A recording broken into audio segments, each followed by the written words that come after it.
Okay, so if you haven't watched the video from 5.1, and there's two different videos, so pay attention whether you're here or not.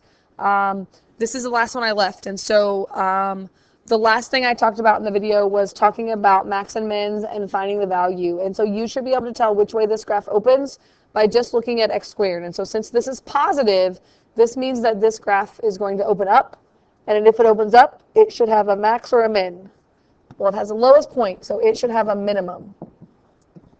And then that minimum value is the y coordinate of the vertex. If you think about when you graph this, the minimum is how low it is on the y value. So to find that minimum, we have to do the same thing we did to find the vertex. You have to start with the negative b over 2a. Remember that this is a, this is b, this is c. So negative b over 2a, you would get negative 4, because b is 4, over 2 times a, and a is 1, so negative 4 over 2 is negative 2. But that is not your minimum, right? That's the x-coordinate of your vertex. That gives you like your axis of symmetry.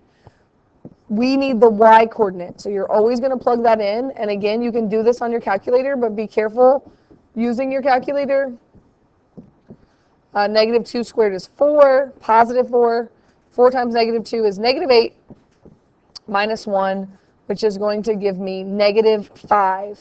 That y value is your minimum, not the whole vertex, not the x-coordinate, but the y value. So the minimum is negative 5. The other thing that you're supposed to do is you're supposed to give me the domain and range. And so just like in the video, the domain is, you don't have to graph this to know this, because the domain of every quadratic function, x is always going to be going in both directions, left and right.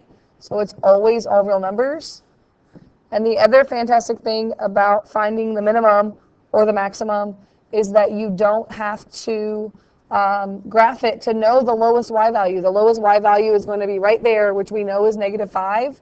And since it's opening up, it's going to be negative 5 to infinity. But if it's opening down, it's going to go the other way, right? So you're going to have problems like this. So the problems that I posted on Classroom are right here. I've left some graph paper if you want it, or you can just draw your own graphs. 15 and 18 are just like the first example in the video, where you're going to have to make a graph. So is 21. So you should have 3 graphs. And then 24.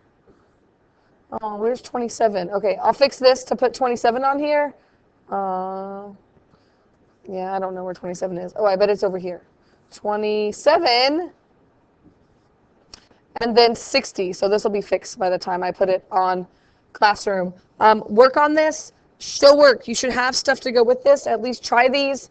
A lot of people in my other class got stuck on number 15. But notice that there's no middle number. So if you want to write that, you can write it as plus 0x plus 3. So it just means that b is 0 on that. All right? Be good. Get your